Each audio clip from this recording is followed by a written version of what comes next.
Alors, nous sommes ici contents de célébrer non seulement nos pères ici naturels, mais aussi nos pères dans la foi. J'aimerais prendre le temps de remercier le pasteur Paul et aussi Denise Goulet qui sont fantastiques. L'apôtre Paul qui vient ici sur une base aussi. On veut l'avoir plus souvent avec la COVID, c'est un peu difficile vu qu'il habite aux États-Unis.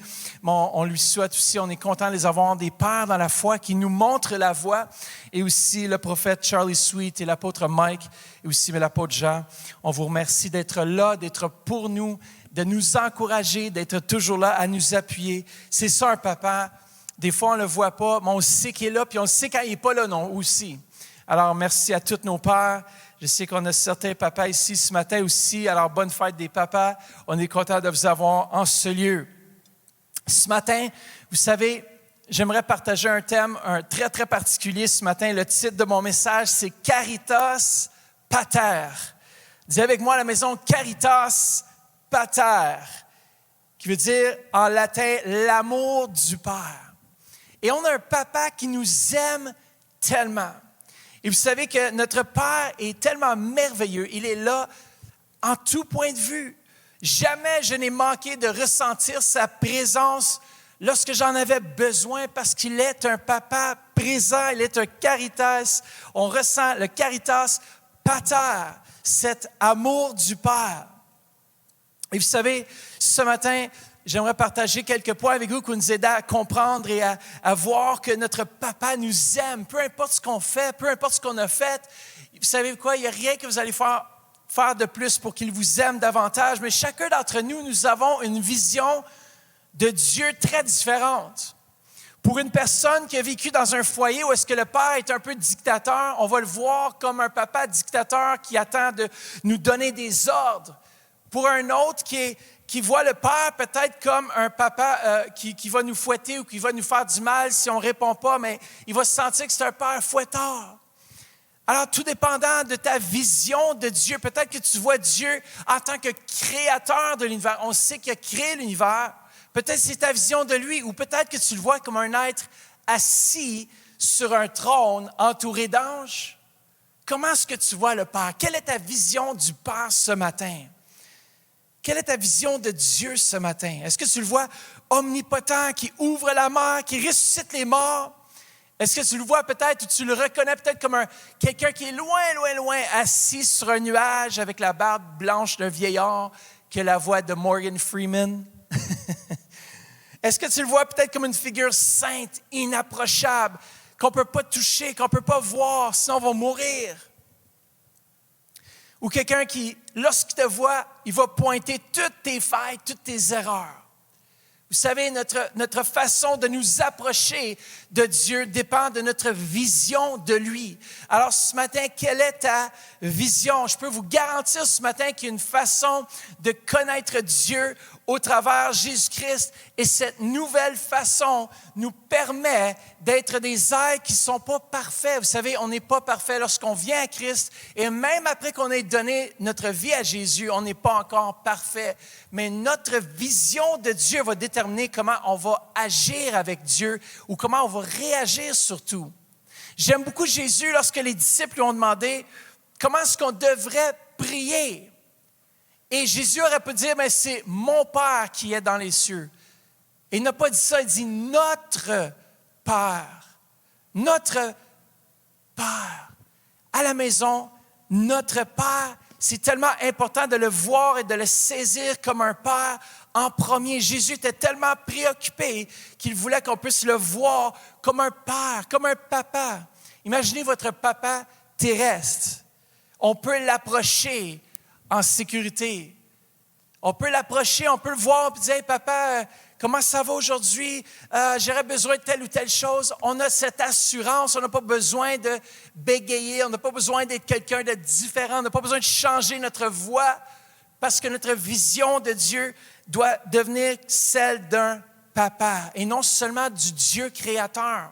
Parce que parfois, cette vision de Dieu créateur nous éloigne davantage. Puis on se dit, comment est-ce qu'un Dieu créateur peut même venir habiter et me parler à moi? Mais Jésus a rendu cela possible. Et il nous dit de demander, d'avoir cette vision, de dire, notre Père, Pas seulement Dieu créateur, mais notre Père. Alors ce matin, quelle est ta vision de Dieu? Dans Matthieu 6, 26, Jésus encourage les gens et dit, écoutez, regardez les oiseaux du ciel. Alors si vous êtes à la maison, je vous encourage, regardez par la fenêtre et regardez les oiseaux. Ils ne sèment ni ne moissonnent, ils n'amassent rien dans des greniers. Et ils ont personnalisé comme notre Père céleste les nourrit. Ne valez-vous pas beaucoup plus qu'eux? Alors ce matin, si on voit cette vision d'un Dieu créateur qui a tout créé, c'est bien, mais lorsqu'on le reçoit et qu'on le voit en tant que notre Père céleste, c'est encore mieux. Parce que notre Père est là, il est créateur, mais en même temps, il est Père. Et ce matin, je prie que cette image peut-être distorsionnée que tu as eue du Père, ce Père qui n'est pas là, ce Père qui est distant, ce Père qui est éloigné de ses enfants, mais non, il est tout près de nous. Peu importe ce que toi, tu as vécu dans ton enfance avec ton Père terrestre, notre Papa céleste est encore mieux que notre Père terrestre. Et on sait que Jésus a dit, si mauvais comme vous êtes en tant que Père terrestre, vous savez donner de bonnes choses à vos enfants, à combien plus forte raison notre Père qui est là dans les cieux, comment il veut et il va nous donner de bonnes choses. Alors, quelle est ta vision de Dieu ce matin? Ta vision détermine aussi ta relation avec lui. Est-ce que tu le vois comme distant? Moi, aujourd'hui, cette semaine, je conduisais dans l'auto puis je me réjouissais du fait que j'étais enfant de Dieu et que je suis fils de Dieu. C'est pour ça que j'ai chanté la chanson « Je ne suis plus esclave de la peur, de craindre Dieu. Non, Dieu est mon papa. Et je peux rentrer dans sa présence. J'ai rien besoin de faire de plus pour être bien à ses yeux. » Et souvent, notre vision, c'est ce Dieu qui est exigeant, qui exige qu'on vienne devant lui, laver, purifier 1000 fois, puis tout ce qu'on veut, mais Christ a tout accompli cela et aujourd'hui, on peut gratuitement entrer. Alors, quelle est ta vision? Tourne-toi vers ton voisin à la maison, on dit, quelle est ta vision de Dieu? Deuxièmement, ce matin, c'est que Dieu, il nous a créés, nous sommes une créature merveilleuse. Il faut savoir que Dieu est toujours satisfait avec vous. Il vous a créé de façon unique. Incroyable, avec les talents que vous avez. Peut-être vous pensez, moi je ne suis pas assez intelligent, je ne suis pas assez beau, je ne suis pas assez belle, je devrais être ceci, je devrais être cela. Mais sachez que Dieu vous aime tel que vous êtes. Vous n'avez pas besoin de passer sur le cover de Vogue ou d'autres magazines pour être belle. Non, vous êtes belle et vous êtes beau, vous êtes des enfants du Très-Haut. Peut-être vous dites, je ne suis pas assez intelligent, je n'ai pas le look ni le talent. Mais sachez que vous êtes exactement ce que Dieu a créé. Wow, que nous sommes beaux! Je suis enfant du roi et c'est tout ce que j'ai besoin. Mon âme a besoin de le reconnaître. Le roi David mentionne dans le psaume 139, 14, « Je te loue de ce que je suis une créature si merveilleuse. Tes œuvres sont admirables et je le reconnais bien. » Vous savez, il y a une chose, c'est que Dieu vous a créé une œuvre fantastique.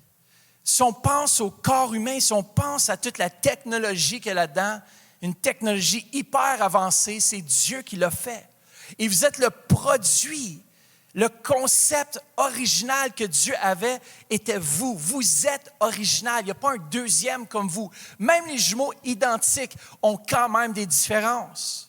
Vous êtes unique. Votre ADN est unique. Même, je me souviens, lorsqu'ils ont sorti la possibilité de découvrir des investigations avec l'ADN, ça a résolu beaucoup de cas. Pourquoi? Parce qu'on a un ADN unique. Vous êtes unique. Vous êtes l'œuvre, le travail de Dieu. Il vous a créé, il vous a donné votre sourire. Même si votre sourire est peut-être croche ce matin, il vous a donné ce beau sourire. Come on, il vous a donné votre personnalité, vos dons, vos talents, vos capacités. Vous êtes unique. Vous avez été designé par le designer par excellence et vous êtes parfait. Aux yeux de Dieu, vous êtes parfait. Même la New Living Translation en anglais d'Éphésiens 2.10 nous dit « Nous sommes le chef-d'œuvre de Dieu ». Je ne sais pas à propos de vous, mais un chef-d'œuvre, là, c'est quelque chose de fantastique. C'est comme quelque chose que personne n'a jamais vu. Vous êtes ce chef-d'œuvre. Et il faut que vous puissiez comprendre que Dieu vous voit ainsi. Il vous voit un chef-d'œuvre. Même si pour vous, à vos yeux, vous êtes imparfait, vous êtes ce chef-d'œuvre. Vous êtes parfait aux yeux de Dieu et Dieu vous aime tel que vous êtes. Quoi? Dieu m'appelle un chef-d'œuvre? Oui! Il est tellement fier de toi à la maison. Tourne-toi vers quelqu'un et dis, tu es un chef-d'œuvre et Dieu en est fier. Tu es un chef-d'œuvre et Dieu en est fier. Même on voit Dieu dans l'Ancien Testament, dans Job, chapitre 1, verset 8, il dit, as-tu remarqué mon serviteur Job? C'est comme s'il a rassemblé les anges. Il dit, venez voir ça, c'est incroyable. Il dit, regardez Job, il n'y a personne comme lui sur la terre. Voilà ce que Dieu pense de toi à la maison. Il n'y a personne d'autre sur la terre comme toi. Tu es une créature merveilleuse. Les anges sont là et à chaque jour, Dieu est là et il prend son cellulaire et il vous filme, il vous voit, il vous comprend, il vous aime, il vous a fait. Il dit à chaque jour, il dit, venez voir les anges, regardez Mathieu là, qui prêche la parole, regardez Vanessa, regardez Georges, regardez Georgette à la maison. Ils sont là, je les aime. Les anges, est-ce que vous avez vu Georgette? Est-ce que vous avez vu Georges? Come on. Les anges sont là comme, oui, tu as fait la même chose hier soir et la journée d'avant. Et Dieu dit aux anges, mais vous savez quoi? C'est mes enfants, j'en peux rien, je les aime, sont merveilleux à mes yeux. Dieu aime tes capacités. Dieu aime tes idées. C'est lui qui te les a données. Il est l'auteur de cette capacité que tu as. On doit vraiment parfois laisser tomber l'opinion des autres par rapport à nous-mêmes et parfois même notre propre opinion. Combien de fois est-ce qu'on ne réalise pas qu'on est une créature merveilleuse? Et c'est pour ça que le roi David il dit « Je suis une créature si merveilleuse et mon âme le reconnaît bien. » Parce que souvent, on ne reconnaît pas que nous sommes une créature merveilleuse. Cette semaine, juste la simple pensée de dire que Dieu m'aimait tel que j'étais a été libérateur. Trop souvent, on donne notre vie à Jésus, on le fait par la foi, mais lorsqu'on marche devant lui, on ne réalise pas que Dieu nous a créés à son image et malgré nos imperfections, il nous aime. Même si vous manquez le but, même si vous tombez, Dieu veut vous relever, veut vous encourager. Quel père ne veut pas être là pour encourager et aimer ses enfants? Le psaume 103, 13 nous dit ceci, « Et comme un père aimant, est plein de compassion pour ses propres enfants. Le Seigneur a pitié de ceux qui le révèrent. Il est tendre envers eux, il fait miséricorde, il est rempli de compassion. Il s'occupe d'eux. Et c'est ça que notre Père, il fait aujourd'hui lors de cette fête des pères. Peut-être que ton papa était absent dans ta vie, mais sache que peu importe ce qui s'est produit avec toi, sache que tu es une créature merveilleuse. Tu es une créature merveilleuse. Peu importe l'image peut-être tordue que tu as de toi-même ou de ta vie, sache qu'on peut s'approcher de lui et qu'il est là. Il te donne accès au Père. Jésus est le moyen par lequel on peut accéder à cette relation d'intimité avec Dieu le Père sans avoir aucune inquiétude et de dire « Wow, mais moi je ne suis pas parfait, je ne suis pas ci, je ne suis pas ça. » Non, comment tu es une créature merveilleuse conçue par Dieu et pour Dieu. Vous êtes à la maison, Dieu vous appelle, Jérémie 33, 3, « Appelle-moi ». Ça dit lorsqu'on fait appel. Je ne sais pas si tu as fait des appels cette semaine. Lorsque tu fais appel à Dieu le Père, et que là, il voit son cellulaire, puis il voit, oh, pasteur, il dit, Mathieu m'appelle.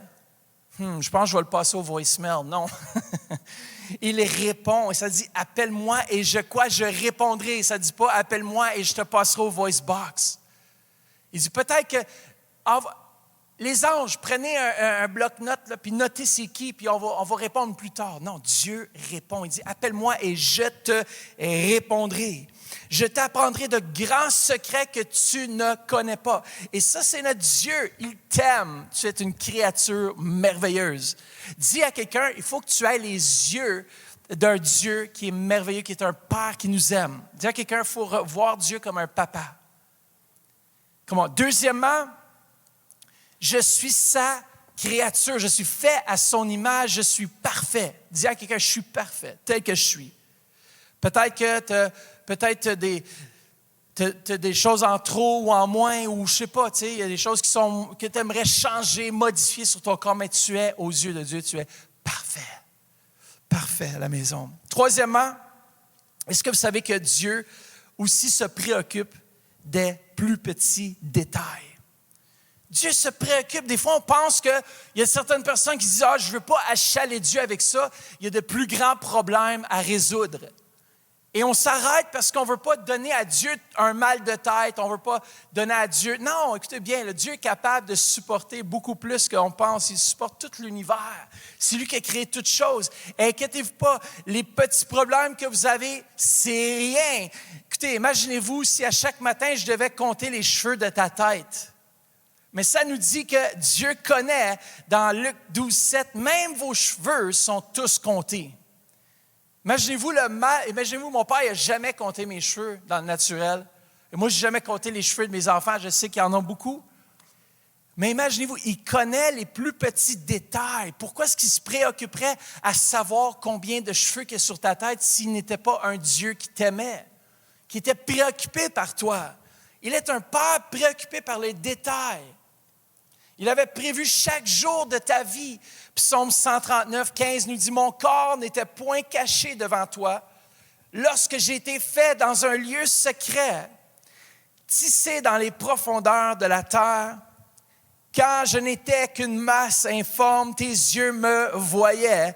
Et sur ton livre étaient tous inscrits les jours qui m'étaient destinés avant qu'aucun d'eux existât. » Oui, dans son livre, Dieu avait tout prévu, tous les petits détails de ta vie. Il savait qu'aujourd'hui, vous étiez pour être branchés. Il voulait vivre ce moment avec vous. Vous savez que Dieu a tout prévu. Dieu a vu les choix que vous allez faire. Et là, à ce moment-ci, il veut les vivre avec nous. Ce moment de louange, il savait que nous étions pour être ici pour louer le Seigneur. Et il s'attendait, il voulait expérimenter. Vous savez, Dieu connaît toutes choses. Il n'a pas expérimenté ce moment avec sa créature, avec ses enfants encore. Et à chaque fois qu'on le loue, Dieu, il vit ce moment avec nous. Il dit qu'il siège au milieu des louanges de son peuple. Hey, tu peux te tourner vers quelqu'un et dire, ça c'est incroyable. Dieu est préoccupé par les détails, les tout petits détails. Est-ce que vous savez que rien n'échappe au regard de Dieu, même lorsque tu dors, il est là. Et ça nous dit dans le psaume 121:3, celui qui te garde ne sommeille jamais. Imaginez-vous la force du Dieu Tout-Puissant. Il n'a pas besoin de dormir. Il est là, il observe quand tu dors. Il veille sur toi. Dieu est préoccupé par les plus petits détails de ta vie, que ce soit un examen universitaire ou collégial, que ta voiture ait besoin de réparation, peut-être que tu as besoin d'une bonne nuit de sommeil. Dieu se préoccupe des petits détails. Si une chose te préoccupe, la chose préoccupe Dieu. Si tu es préoccupé par un détail, par un élément dans ta vie, Dieu est aussi préoccupé que toi pour cet élément. Il désire qu'on puisse vraiment lui en parler, tout simplement. Comme un papa, on lui dit, « Père, voilà, j'ai un problème, il faut que je passe un examen universitaire, aide-moi. Ah, j'ai un problème avec ma voiture, je ne trouve pas le problème. » Très souvent, ici même, dans les médias, dans ce qu'on fait ici comme Église, je n'ai pas la solution technique. Et à ce moment-là, je me tourne vers Dieu, je dis, « Seigneur, voici, on a un problème tel et tel. Aide-moi à résoudre ce problème. » Et Dieu intervient toujours parce que Dieu se préoccupe des détails. Dieu est préoccupé par toi à la maison. Et tous tes petits détails, toutes les choses que tu traverses à chaque jour, même jusqu'au repas que tu vas cuisiner ce soir pour messieurs. Dieu est préoccupé. Ou peut-être que tu vas commander, on se réjouit. On se réjouit déjà d'avance parce que Dieu, dans les détails, il va te donner la sagesse à cuire le meilleur steak que tu as jamais cuit pour ton homme. Aujourd'hui, ce soir. Il est préoccupé s'il aime medium, raw ou bien cuit. Il aime les détails, il aime ce que nous aimons. Il est là, il nous attend, il est patient avec nous. Il nous aime d'une façon inconditionnelle. Il ne veut pas une prière mécanique. La prière, c'est tout simplement juste rentrer dans sa présence et de dire, Seigneur, merci que tu es là. Je n'ai pas besoin d'être mécanique, il veut juste que je sois simple avec lui, ouvert. Cette semaine, tu n'as pas besoin d'être à genoux pour prier, pour juste lui parler simplement. Tu peux être en voiture, tu peux être couché dans ton lit. Il y en a qui disent, c'est pas sain prier couché. Ben écoute, tu peux parler avec ton épouse couchée, tu peux parler avec ton épouse dans l'auto, tu peux lui parler n'importe où, n'importe quand. Tu peux parler à des gens. La même chose avec Dieu, tu peux lui parler en tout temps. Il aime être impliqué dans ta vie. Même ta prière n'a pas besoin d'être parfaite. Seulement la prière de ministre Madeleine est parfaite. Non, c'est une farce. Il connaît tes besoins, il veut simplement les entendre. Il est préoccupé par les détails. Quatrièmement, ce matin, même si tu n'as pas été la personne parfaite, sache que tu es parfait à ses yeux. Sache que lorsque Dieu te voit, il voit Christ en toi. Nous sommes en Jésus. Et lorsque j'ai demandé pardon à Dieu, le Père me voit comment purifier, laver de mes péchés. Il me voit à travers de son Fils. Et trop souvent, c'est nous qui se condamnons. Trop souvent, c'est nous qui exigeons des choses de nous-mêmes. On pense qu'on doit faire telle ou telle bonne œuvre, on doit faire telle ou telle chose, on doit prier 1 heure, on doit lire notre Bible 30 minutes, on doit faire ci. Et de cette façon-là, on peut accumuler un crédit avec Dieu dans la banque céleste. Sache que tu ne peux pas accumuler rien parce que Dieu a tout accompli à la croix. Il a donné sa vie. Il s'est rendu lui-même coupable de notre dette et il a payé le prix une fois pour toutes. À la maison, Dieu a payé le prix pour toi et tu n'as plus besoin de faire des bonnes œuvres, de jeûner, de faire toutes ces choses afin que Dieu t'approuve. Come on! Parfois, il y en a qui pensent si ma performance est meilleure, alors on pourra avoir son approbation. Écoutez bien, il n'y a rien qu'on va pouvoir faire pour être approuvé de Dieu davantage parce que ce n'est pas par nos propres efforts qu'on est approuvé devant lui, c'est grâce à l'œuvre accomplie de Jésus. Regardez bien comment est-ce que même Dieu le Père était conscient que Jésus n'avait pas encore accompli aucun miracle lorsqu'il dit dans Matthieu 3, 17, « Celui-ci est mon Fils bien-aimé. » Lorsque Christ était baptisé dans l'eau, une voix se fit entendre du ciel. Celui-ci est mon Fils bien-aimé. À la maison, tu es sa fille ou son fils bien-aimé, en qui j'ai mis toute mon affection.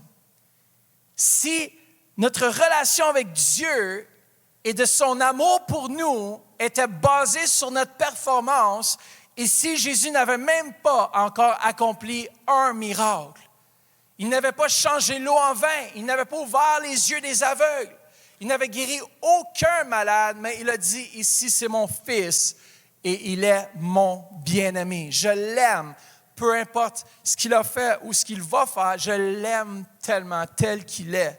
Et Dieu nous voit ce matin de la même façon. Nous sommes quoi? Parfaits à ses yeux. À la maison, vous êtes parfaits à ses yeux.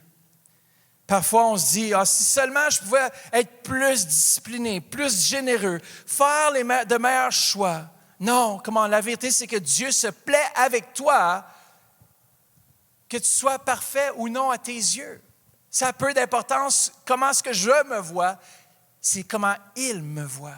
Et comment est-ce qu'il me voit? Il me voit avec les yeux qui voient l'œuvre accomplie parce que Jésus, je l'ai accepté dans ma vie. Je lui ai demandé pardon et je marche sous cette lumière. Je marche avec Jésus et Dieu le Père me voit au travers de ses yeux qui sont lavés, purifiés par le sang de Jésus. Peut-être qu'il n'est pas d'accord avec toutes tes actions, peut-être toute ta façon d'agir, mais sache qu'il est satisfait avec qui tu es. Avec qui tu es, avec ton identité en tant que fils et fille de Dieu. Comment? Vous savez, je veux dire ceci, si tu ne peux rien faire pour que Dieu t'aime davantage, tu ne pourras pas rien faire non plus pour qu'il t'aime moins.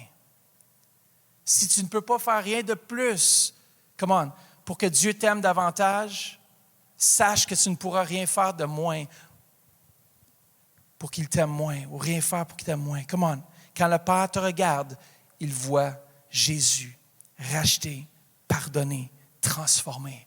À la maison, il vous rachète, il vous pardonne, il nous transforme. Et c'est ça que c'est, il nous pardonne, il nous transforme, il nous change à son image et il nous voit avec le sang de Jésus qui est répandu sur nous. Jean 15, 9 nous dit ceci, « Comme le Père m'a toujours aimé », c'est Jésus qui dit ça, « moi aussi je vous ai aimé. » Vivons, est-ce qu'on vit pour l'approbation de Dieu ou est-ce qu'on vit à partir d'une position que nous sommes déjà approuvés par Dieu?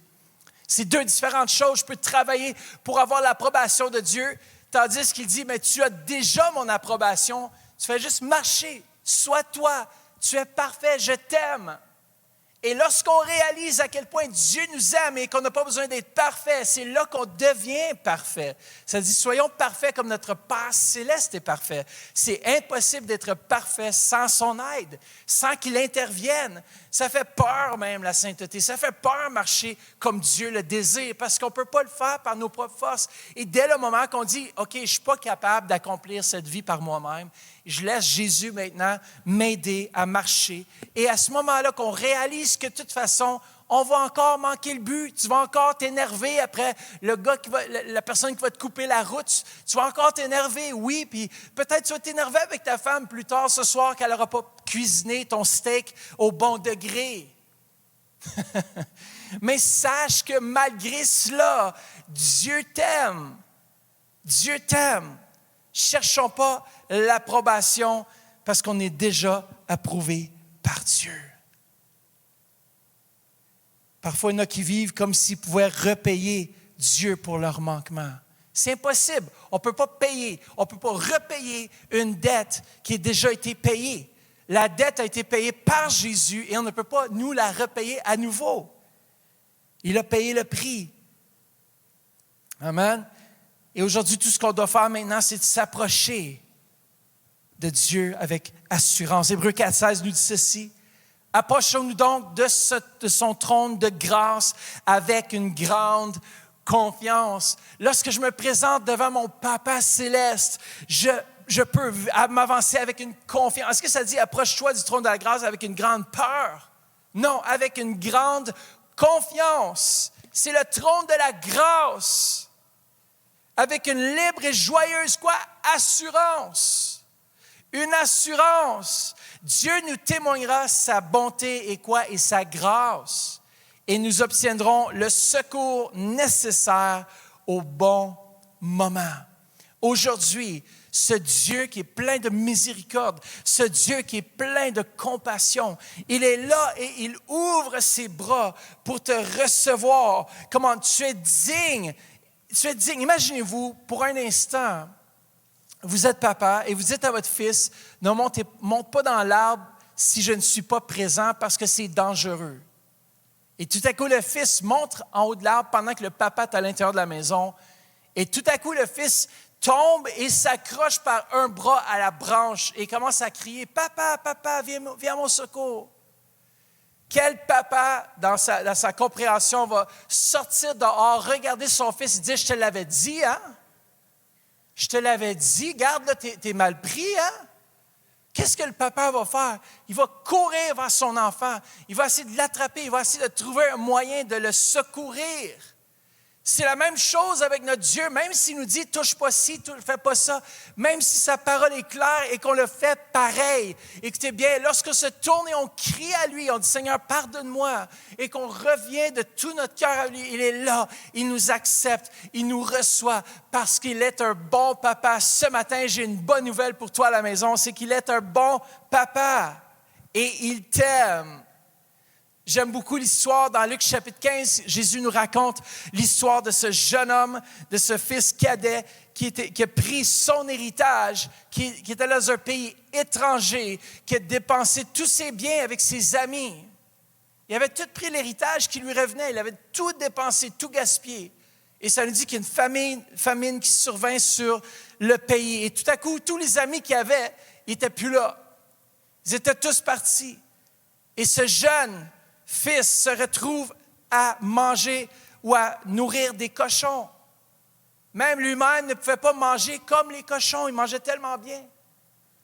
Et il revint à lui-même, à ses sens, il dit, même les serviteurs dans la maison de mon père sont mieux nourris que moi. Je vais faire un retour vers le Père. Et là, il dit, quand je vais me présenter devant mon Père, je dis, Père, pardonne-moi, j'ai péché contre toi et contre le ciel. Je suis plus digne d'être appelé ton enfant, mais fais-moi un de tes serviteurs ou de tes esclaves et je vais être heureux. Et je peux m'imaginer le fils qui s'avait éloigné du Père, qui marche comme ça, puis il dit, oui, comment est-ce que je vais lui dire ça? Puis là, il répète, Père, j'ai péché contre toi, contre le ciel. Je suis plus digne d'être ton enfant. Pas comme ça, je veux le dire plus avec intensité. Là, il médite, puis il est en train de pratiquer tout au long qu'il arrive. Et tout à coup, ça nous dit dans l'histoire que pendant que le fils était en route pour la maison, ça nous dit que le père veillait, il regardait sûrement, il attendait seulement ce jour, comme un bon père qui attend son enfant depuis longtemps. Il regardait au loin et qu'est-ce qu'il voit? Il voit son fils qui est en train de sûrement répéter sa phrase qu'il voulait demander pardon à son père. Et ça nous dit, à ce moment-là, il l'a vu au loin. Et ce qu'il a fait, c'est qu'il a redressé, il a tiré la tunique. Et à l'époque, c'était honteux parce que les hommes ne devaient pas montrer leur nudité ou les jambes parce que c'était très symbolique. Alors, il l'a fait, il dit, peu importe, je prends ta honte, je prends ce que tu ne mérites pas sur moi, je t'aime mon enfant. Il a levé sa tunique, il l'a levé et puis il a couru, ça nous dit, vers son fils. Et lorsqu'on demande pardon, lorsqu'on a un cœur repentant, lorsqu'on a dit, j'ai fait une erreur, Père, et on se tourne vers lui, il est plein de compassion, plein d'amour pour surmonter, pour aller au-delà de nos erreurs.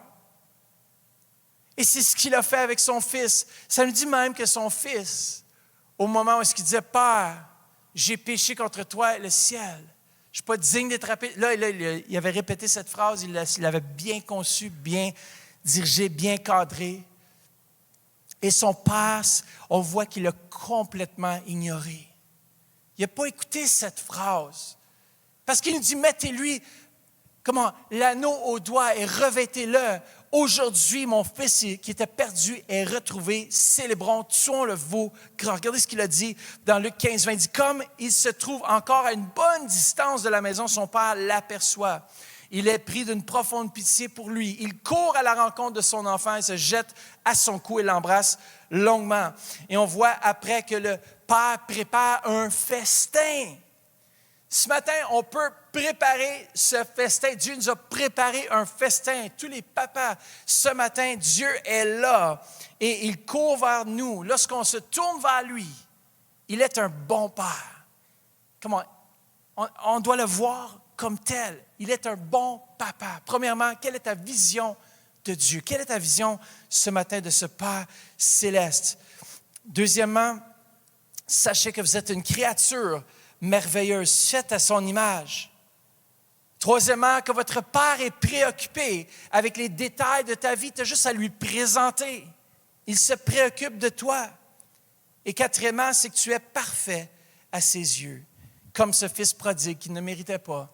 Mais sache qu'aujourd'hui, tu es parfait. Pas à cause que toi, tu es parfait, mais à cause que Jésus est parfait pour toi.